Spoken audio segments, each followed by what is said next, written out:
이곳은 세계 각국에서 모인 학생들로 가득 찬 하버드 대학교의 강의실입니다. 이날의 강의 주제는 세계 IT 산업의 현재와 미래. 하버드 교수는 최근 한국과 세계 각국의 IT 기술력을 비교하며 강의를 진행하고 있는데요. 강의가 중반에 접어들 무렵 교수는 일본이 한국에 한참 뒤처져 있다고 말했습니다. 그러자 일본 여대생이 자리에서 일어나 교수의 주장에 반박하기 시작하는데요. 교수님, 무슨 근거로 일본이 한국에 뒤처지고 있다고 말씀하시는 거죠? 일본 여대생은 다소 격앙된 목소리로 질문을 던졌습니다. 그녀의 표정에는 당혹감과 분노가 섞여 있는 듯한데요. 그러자 교수는 잠시 생각에 잠겼다가 입을 열었습니다. 그리고 좋은 질문이라며 이야기를 이어가는데요. 그리고 이어 교수의 한마디에 일본 여대생은 순간 말문이 막힌 듯 강의실을 뛰쳐나가버립니다. 도대체 이들에겐 어떤 일이 있었던 것일까요? 지금 사연 바로 시작합니다. 잠깐 영상 시청 전 좋아요 한 번씩 눌러주시면 감사하겠습니다. 안녕하세요. 저는 사야카라고 해요. 일본에서 태어나고 자랐고 지금은 하버드에서 소프트웨어 공학을 전공하고 있어요. 제 얘기를 하자면 저는 일본에서도 흔치 않은 전통 있는 집안에서 자랐어요. 친구들이 저를 보고 가끔 귀족 집안이라고 부르기도 하는데 그게 딱 맞는 말이죠. 어릴 때부터 부모님, 특히 엄마는 제 교육에 엄청난 열정을 쏟으셨어요. 일본에서는 교육이 굉장히 중요하거든요.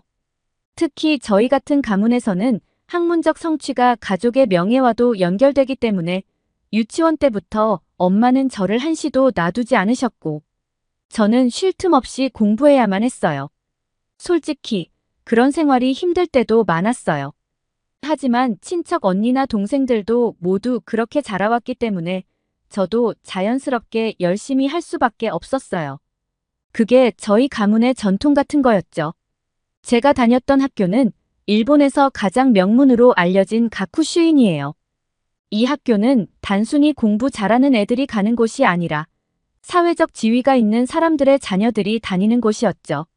초등학교부터 고등학교까지 쭉 이곳에서 교육을 받았는데 솔직히 이 학교에서 배운 것들이 지금의 저를 만든 거라고 해도 과언이 아니에요. 가쿠슈인은 원래 일본 황실의 자녀들을 교육하기 위해 만들어진 학교예요. 그런 만큼 학교의 전통과 품격은 정말 대단하답니다. 일본에서도 선택받은 사람들만이 이 학교에 다닐 수 있어요. 이곳에서의 교육은 보통 일본 학생들이 받는 교육과는 차원이 달랐어요. 영어를 비롯한 여러 외국어를 배우는 건 기본이고 다양한 국제적 이슈에 대해서도 토론하곤 했죠. 덕분에 저는 어릴 때부터 자연스럽게 글로벌한 시야를 가질 수 있었어요. 게다가 예술과 스포츠도 가쿠슈인에서 중요한 부분이었어요. 다른 학교에서는 볼 수 없는 수준의 체육과 예술 교육을 받았는데 특히 전통 무도나 클래식 음악, 다도 같은 일본의 고급 문화를 배우면서 제가 왜 특별한 위치에 있는지 더 확실히 느낄 수 있었어요. 그렇게 저는 가쿠슈인에서 초등과를 졸업하고 무난히 중등과도 졸업한 후 고등학교에 입학했습니다. 이 학교는 일종의 엘리베이터 같은 교육 시스템이어서 자연스럽게 저는 가쿠슈인 여자대학에 진학할 생각을 하고 있었어요. 주변 친구들도 대부분 그렇게 하니까 저도 당연하게 받아들였죠. 그런데 부모님은 저와는 전혀 다른 생각을 하고 계셨어요. 부모님께서는 제가 일본이 아닌 외국의 대학에 진학하길 원하셨어요. 처음에는 좀 놀랐지만 이유를 듣고 나니 이해가 되더군요. 아무리 일본에서 가쿠슈인이 유명하다고 해도 도쿄대나 외국의 하버드 같은 대학보다 나은 곳이라고 할 수는 없으니까요. 부모님은 제가 더 큰 무대에서 더 많은 것을 배우기를 바라셨던 거죠. 그래서 부모님께서는 저에게 가쿠슈인 여자대학 대신 더 명망 있는 외국의 대학을 목표로 공부하라고 조언해 주셨어요.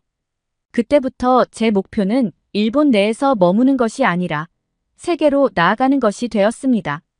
물론 처음엔 익숙한 길을 벗어나는 것이 두렵기도 했지만 부모님의 기대와 세계적인 무대에서 더 성장하고 싶은 제 욕심이 결합되어 하버드 대학을 목표로 공부를 코피 터지게 했습니다. 결국 저는 하버드에 입학하게 되었고 순탄하게 대학 생활을 이어가고 있던 중 우연히 저와 같은 일본인 유학생 신분이었던 마루코라는 친구를 알게 되었습니다. 처음에는 그냥 같은 일본 출신이라는 이유로 가볍게 인사를 나눴지만 이야기를 나누다 보니 생각보다 공통점이 많다는 걸 알게 되었어요. 마루코는 비록 가쿠슈인 출신은 아니었지만 그녀도 나름 잘 사는 집안에서 최고의 교육을 받고 하버드에 입성한 친구였어요. 서로 다른 배경을 가지고 있었지만 우리는 비슷한 가치관과 목표를 가지고 있다는 것을 알게 되었고 하버드에서의 신입생 생활은 거의 마루코와 함께 보냈는데요. 마루코는 언제나 당차고 자신감이 넘쳤어요. 특히 일본에 대한 자부심이 대단했죠. 마루코는 컴퓨터를 정말 잘했고 IT 기술에 대한 관심이 남달랐어요. 그 관심이 얼마나 대단했냐면 마루코는 일본의 IT 기술을 더 발전시켜 세계 최강으로 만들겠다는 남다른 포부를 가지고 있었어요. 그녀는 하버드를 졸업하고 일본으로 돌아가 일본의 기술력을 한층 더 높이는데 일조의 일본의 IT 기술이 전 세계에 다시 한번 우뚝 설 수 있도록 기여하겠다는 확고한 목표를 품고 있었죠. 이런 마루코의 열정과 포부는 그녀가 얼마나 IT 분야에 진심인지 그리고 일본의 미래를 얼마나 진지하게 생각하고 있는지 알 수 있었어요. 저는 그저 부모님께서 하버드에 가라고 해서 온 거지만 마루코는 본인의 의지로 왔다는 것이 정말 멋있다고 생각했습니다. 그렇게 우리가 2학년이 되면서 마루코와 저는 둘 다 공학부 전공을 선택하게 되었어요. 저도 문과보다는 이과에 더 흥미가 있기도 했고 1학년 생활을 마루코와 함께 하다 보니 마루코의 영향도 좀 받긴 했지만 제가 공학부 전공을 선택한 진짜 이유는 저 역시도 어렸을 때부터 일본이 세계 최고의 기술력을 자랑하는 나라라고 생각했기 때문입니다. 전 세계 사람들이 일본의 전자제품이나 자동차를 사기 위해 줄을 섰죠. 소니, 파나소닉, 도요타 같은 회사들은 일본의 자부심이었어요. 그런데 요즘 들어 예전만큼 일본 제품들이 큰 인기를 끌지 못하고 있다는 생각이 들기 시작했어요. 아마 저의 솔직한 마음을 마루코에게 털어놓으면 마루코는 펄쩍 뛸지도 몰라요. 무슨 말도 안 되는 소리냐고 하겠죠. 물론 제 느낌일 수도 있지만 요즘에 다양한 나라에서 일본 제품을 모방하거나 심지어 어떤 제품들은 일본산보다 더 가성비 좋은 제품들이 나오면서 소비자들의 선택을 받고 있는 현실을 조금은 알고 있어요. 물론 지금도 일본의 기술력은 세계 어느 나라와 비교해도 결코 뒤지지 않는다고 생각해요. 메이드 인 재팬이라는 말 자체가 이미 세계 최고의 제품을 의미하고 그 품질은 누구도 의심하지 않죠. 일본인으로서 저는 일본의 기술력이 독보적이라고 자부합니다.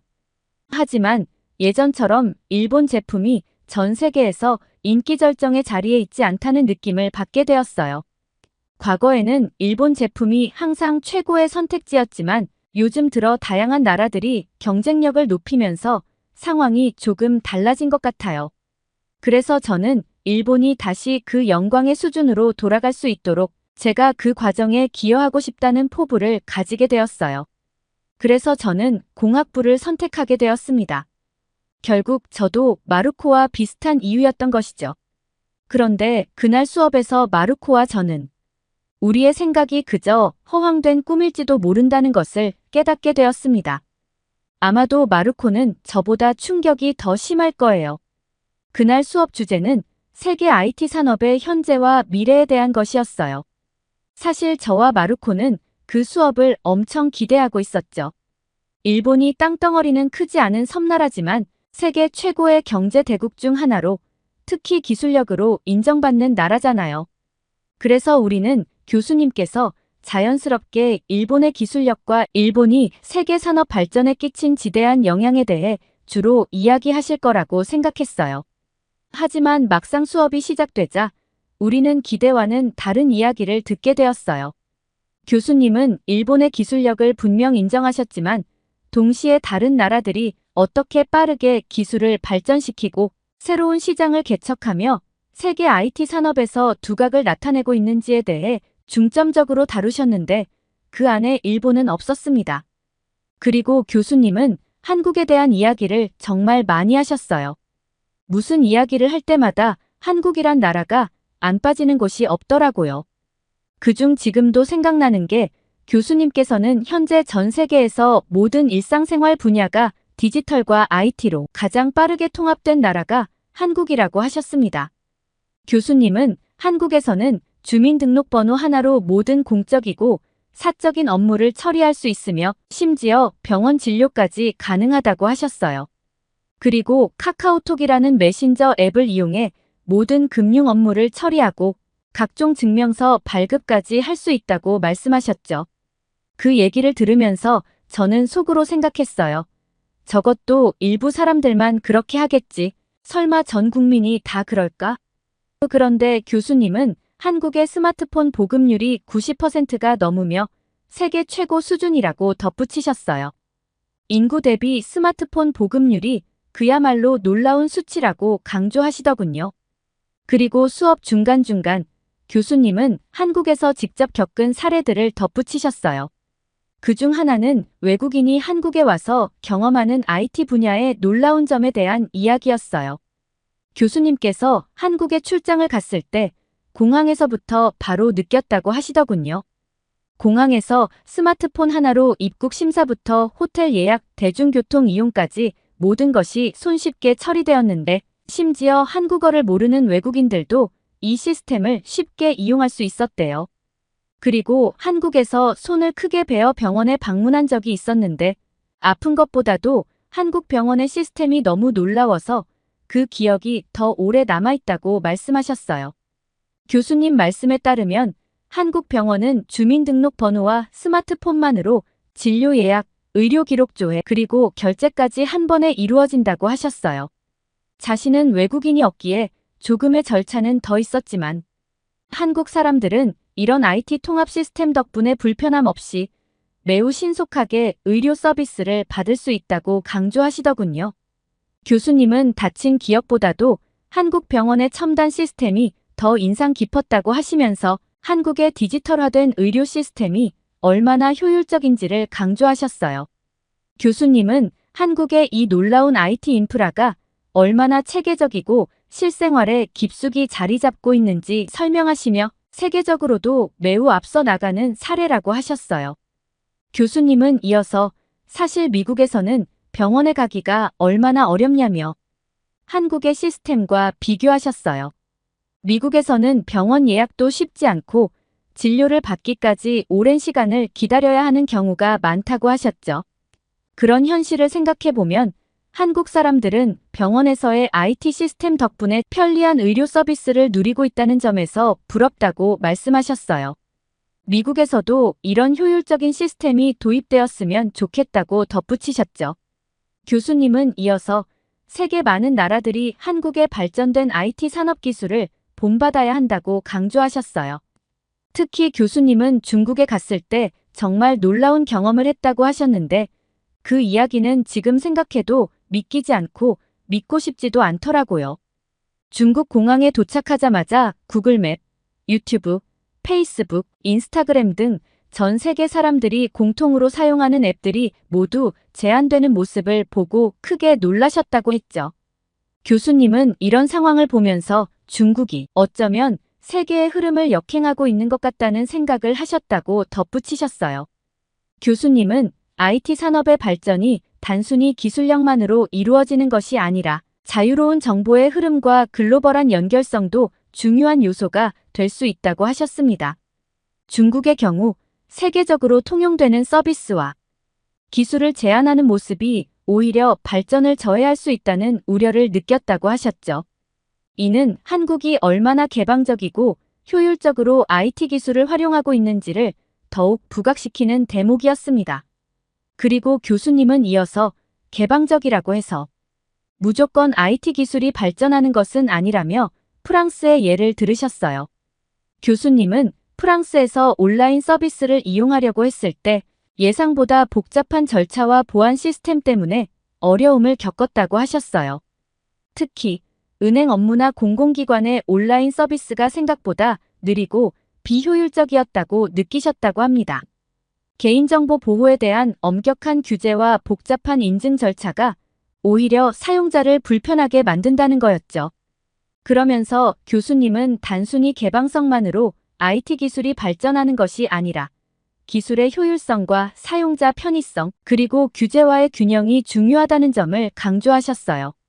프랑스처럼 개방적이면서도 복잡한 절차와 엄격한 규제로 인해 IT 기술이 원활히 발전하지 못하는 사례를 들며 IT 기술의 발전에는 다양한 요소들이 균형을 이루어야 한다는 것을 설명하셨죠.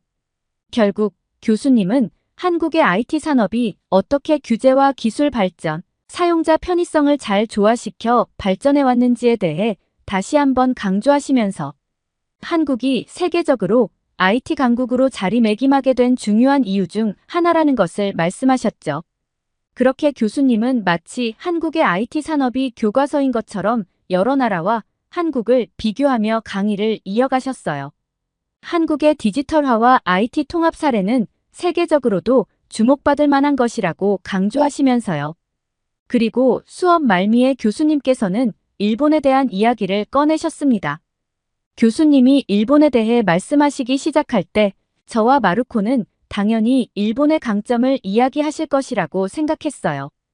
한국이 IT 분야에서 주목받고 있다고는 해도 경제와 기술력에서 일본이 여전히 높은 위치에 있다고 믿고 있었으니까요.